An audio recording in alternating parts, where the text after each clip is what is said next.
વાર્તાઓ કે જે નિર્દોષ મનોરંજનનું કામ કરતી, પણ અફસોસ અત્યારે આવી વાર્તાઓ આપણે ભૂલતા જઈએ છીએ. એમ છતાં પણ એક વર્ગ છે જેને આવી જૂની વાર્તાઓ સાંભળવી ગમે છે. આજે આપણે એવી જ એક વાર્તા સાંભળવાના છીએ અને વાર્તાનું નામ છે અનારદે. અગાઉ પણ આપણે અનારદેની વાર્તાના વિડીયો અપલોડ કરેલા છે, જેની લિંક મેં તમને ડિસ્ક્રિપ્શન બોક્સ અને આઈ બટનમાં આપેલી છે.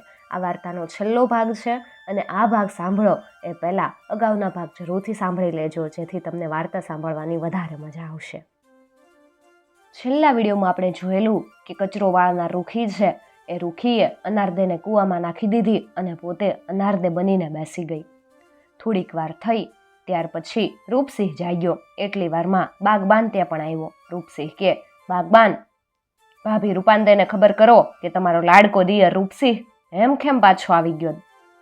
દરવાને તો દોડતા જઈ અને રૂપાંદેને વધામણી આપી.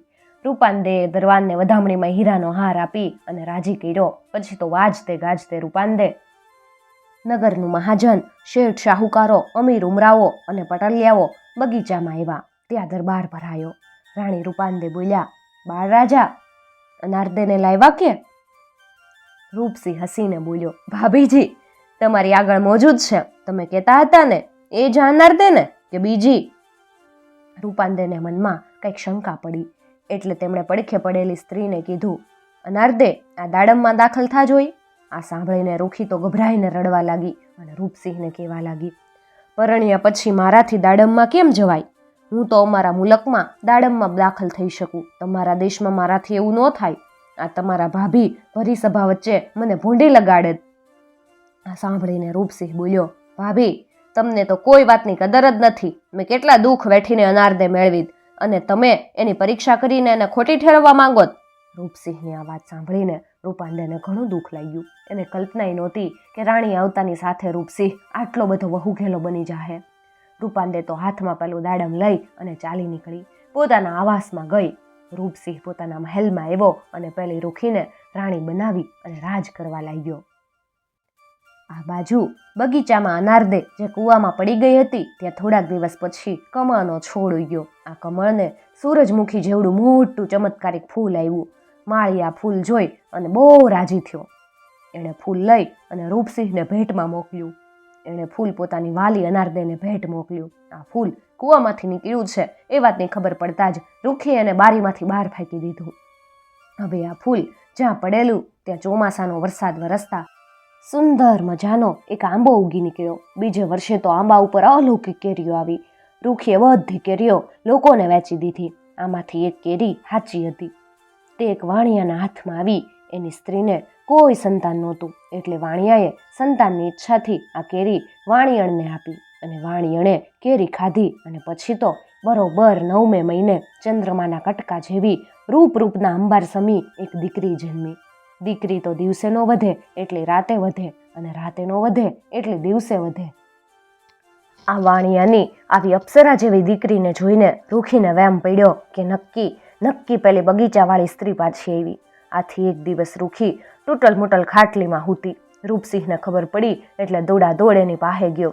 રૂખી તો રાડા રાડ કરે, વોય માડી મરી ગઈ, મારા પેટમાં કાળી બળતરા ઉપડી, હવે હું નહીં જીવું, તમે બીજી રાણી લાવજો હો. રૂપસિંહે તો રાજવૈદને તેડાવ્યા. વેદે આવીને નાડી જોઈને કીધું કે આને તો નખમાય રોગ નથી, આ હું લેવા રાયડું પાડે? ત્યારે રૂખી કે, તમને નહીં સમજાય, મારા પેટમાં તો વાઈડ ઉપડી, એ કોઈનાથી નહીં મટે. મને ઓલા વીરચંદ વાણિયાની દીકરી વળગી, એ રૂપનો કટકો ડાકણ છે. એ તો મારો અને તમારો બેયનો જીવ લેવા આવીશ. એના મૃત્યુ પછી જ હું હારી થવાની. રાણીની વાત સાંભળી અને રૂપસિંહે તો વાણિયાની દીકરીને તેડાવી ઉગમણી ભાગોળે ગરદન મરાવી. આ છોકરીને જ્યાં ગરદન મારી ત્યાં જ એક ચમત્કાર થયો. એના માથામાંથી શંકર ભગવાન અને એના શરીરમાંથી પાર્વતીજી પ્રગટ્યા. એની ડાબી આંખમાંથી ચકલો અને જમણી આંખમાંથી ચકલી ઉત્પન્ન થયા. બંને પગમાંથી કેળાના છોડ ઉગી નીકળ્યા. આ વાતની ચતુર રાણીને ખબર પડી ગઈ. એણે રૂપસિંહને કીધું, આજ મારો જીવ મૂંઝાઈશ, હવે ઉગમણી ભાગોળ તરફ ન જાતા. પેલી વાણિયાની છોકરી નક્કી તમને વળગશે. રૂપસિંહ કે, અરે મારી રાણી, તમારું વચન નહીં લોપું. હું ભૂલે ચૂકે એ દિશામાં ક્યારેય નહીં જાઉં. થોડાક દિવસ થયા એટલે રૂપસિંહ શિકારે ગયો. સારો શિકાર મળવાથી ખુશ થયેલો રૂપસિંહ આજે હરખભેર નગરમાં આવ્યો. રાણીની વાત ભૂલી ગયો અને ઉગમણી ભાગોળેથી નગરમાં દાખલ થયો. ભાગોળ આવતા જ રૂપસિંહે સ્વર્ગલોકને સોહાવે એવું અલૌકિક શિવલિંગ જોયું.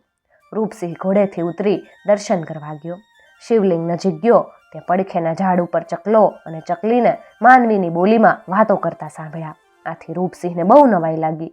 એ તો બહુ વાતો સાંભળવા તે ઊભો રહ્યો. ત્યારે ચકલી બોલી, ચકા રાજા, આપણી ચંપકનગરીમાં રાજા જેવો મૂર્ખ છે ને એવો દુનિયામાં કોઈ નથી હો. ચકલો કે, તને આખી દુનિયાની બહુ પંચાત, તને ગામ આખાનું ડાપણ ડોળાવી ક્યાં ચેન જ નથી પડતું હોય ને, ખરું ને? તું શેના ઉપરથી કે આપણો રાજા રૂપસિંહ મૂર્ખનો સરદાર છે? ત્યારે ચકચક કરતી ચકલી બોલી, રૂપસિંહે કેટલી મહેનતથી અનારદે મેળવી. પેલા યોગી રાજા ના પાડી હતી, એમ છતાં બાગમાં આવીને અનારદેને બહાર કાઢીને હૂતો. ત્યારે બાગને વાળનારી ઓલી રૂખી ને આવી. અનારદે રૂપસિંહનું માથું એના ખોળામાં મૂક્યું ને પછી પોતે કૂવામાં નાવા ગઈ. ત્યારે તો આ રૂખી એને ધક્કો મારીને કૂવામાં નાખી દીધી અને પોતે વાળનારીમાંથી રાજરાણી બની બેઠી. રૂપાંદેને આ વાતની ગંધ આવી ને એણે સાચું કીધું એટલે રૂપસિંહ તો એનાથી રીસાયો. ચકલો બોલ્યો, અર, એવી વાત બની? તો રૂપસિંહ જેવો મૂરખ બીજો કોઈ ન કહેવાય. પણ હવે એ કે અને આપણો રાજા આમાંથી ઉગરવાનો કોઈ આરોવારો ઉપાય ખરો? ચકલી કે, હજુ કાંઈ વેળા વીતી નથી ગઈ. રૂપસિંહમાં જો થોડી કઈ અક્કલ હોય ને તો હજુ એને ઉગરવાનો એક ઉપાય છે. આજે રાતના બરોબર 1 વાગ્યાના હુમારે હામે દેખાય ને એ કેળાનો થંભો ફાટશે. એમાંથી અનારદે નીકળશે, શિવની પૂજા કરવા જશે. એની પૂજા પૂરી થતા પછી એ પાછી કેળમાં હમાઈ જાહે. આ તો એની છેલ્લી પૂજા એ પૂરી કરી અને જેવી કેળમાં દાખલ થાહે ને એવો એનો મૃત્યુલોકનો અવતાર પૂરો થઈ જાહે. ચતુર ચકલાએ તર્ક કર્યો, ચકલી, તને આટલી બધી ખબર તો પછી ઈ કે ને કે રૂપસિંહથી છૂટી પડેલી અનારદેને આટલા બધા અવતાર કેમ લેવા પડ્યા? ત્યારે ડાપણડાઈ ચકલી કે, આપણા રાજાની ધર્મની માતા રાણી રૂપાંદે એ સતી સ્ત્રી છે. એ તો ત્રિકાળ જ્ઞાની છે. એ થઈ, થાવી ને થાહે એ ત્રણેય કાળની અને અગન મગનની બધી વાતો જાણે. રૂપસિંહ લાવેલો એ અનાર એ પોતાની સાથે લઈ ગઈ અને એને જીવની જેમ જતન રાખે. દિવસે દૂધમાં અને રાતમાં જળમાં રાખે. એથી અનારદેને આટલા અવતાર થયા. ચકલા ચકલીની વાતો સાંભળી અને રૂપસિંહને પસ્તાવાનો પાર ન રહ્યો. રૂપસિંહે બધા જોડીદારો, સિપાઈઓ અને અંગરક્ષકોને રાજમહેલમાં જવાનો હુકમ કર્યો. પોતે રાતના મંદિરના ઓટલે જાગતો બેઠી રહ્યો.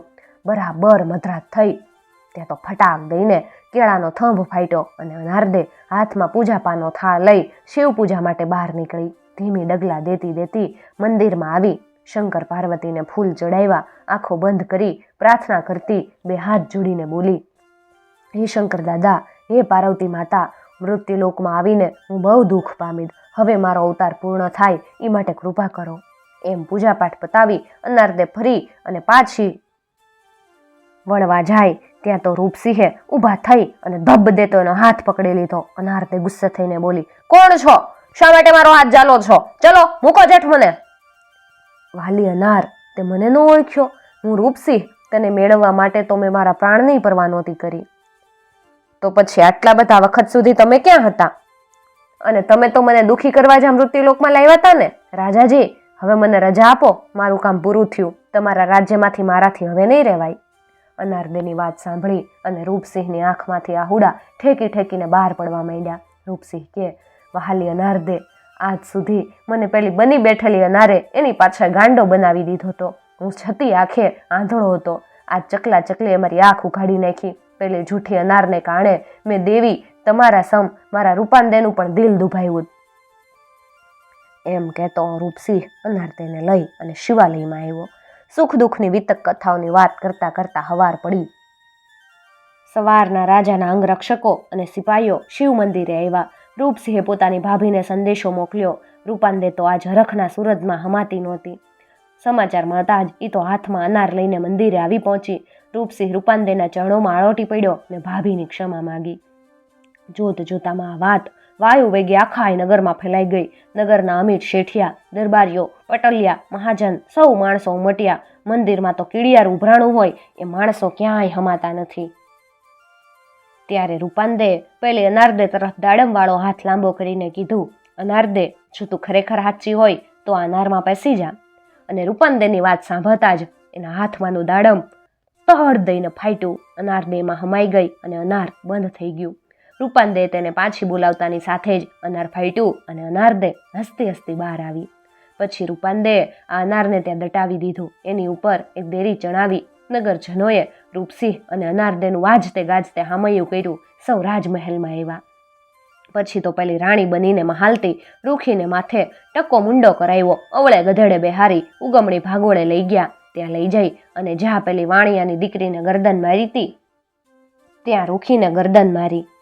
રૂપસિંહે પોતાની પ્રથમ પરણેતલ ફૂલચંપા નહીં તેડાવી લીધી. એક દિવસ રૂપસિંહ બંને રાણીઓ સાથે બેસી હિંડોળે હિચકતો હતો. ત્યારે એની ભાભી રૂપાંદે ત્યાં આવી ચડ્યા. બંને રાણીઓ મોટાબાની અમાન્ય રાખી સડપ કરતી બેઠી થઈ ગઈ. એટલે હસતા હસતા રૂપાંદીએ રૂપસિંહને કીધું, દિયરજી, તમારે આરામથી હિંચકો. તમને જોઈ મારી આંખ્યું ટાઢી થાય. તમને મેણું મારી મેં બહુ દુઃખી કર્યા.